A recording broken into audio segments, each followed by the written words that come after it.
Russia is preparing a big offensive.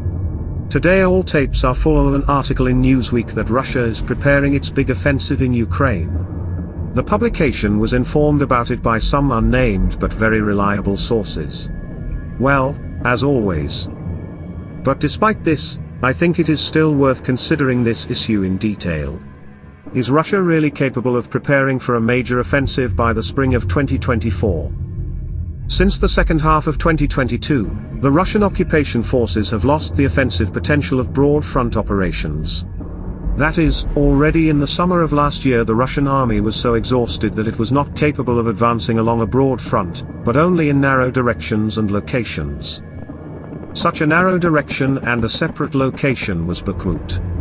The small town is the main achievement of the Russian side since the second half of 2022. And this is a very controversial achievement, which the Russian occupants are now losing every day, and have not captured it to the end. At the same time, having numerical superiority, in terms of personnel, equipment and missile strike capabilities, the enemy was unable to hold the captured territories. That is, after the loss of offensive potential, the question arose about the completeness of defense capabilities.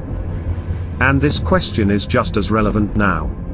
Having strong defense lines fortified in the Zaporizhia region, which had no analogues in modern conflicts, the Russian armed forces had a numerical advantage over the Ukrainian troops by 3 or even more times.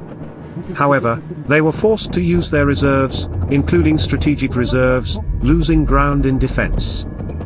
At the same time, Russia is sending to Ukraine to compensate for losses practically everything that it takes out of preservation and recovers, and even this is not enough to cover the losses. The combat effectiveness of all this mass goes into the minus. In the east, since the end of June, along the Lyman-Kupiansk axis, the Russian command has decided to play an imitation offensive. They have been imitating for the second month, and what result have they achieved? 2 groups of troops numbering 100,000, are treading on the ground without any significant results. That is, in the south 150,000 people cannot hold the defense, in the east 100,000 people cannot attack in 3 narrow directions.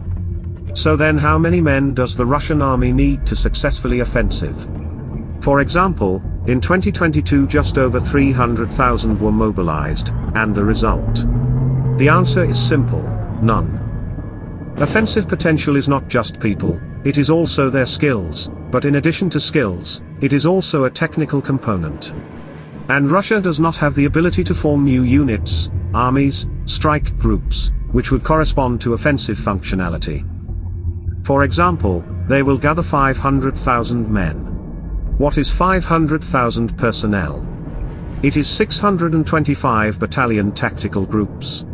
And for these 625 BTGs to successfully attack, they must be equipped with 6,875 tanks, 20,625 armored fighting vehicles, 7,500 pieces of artillery and multiple rocket launchers, and so on.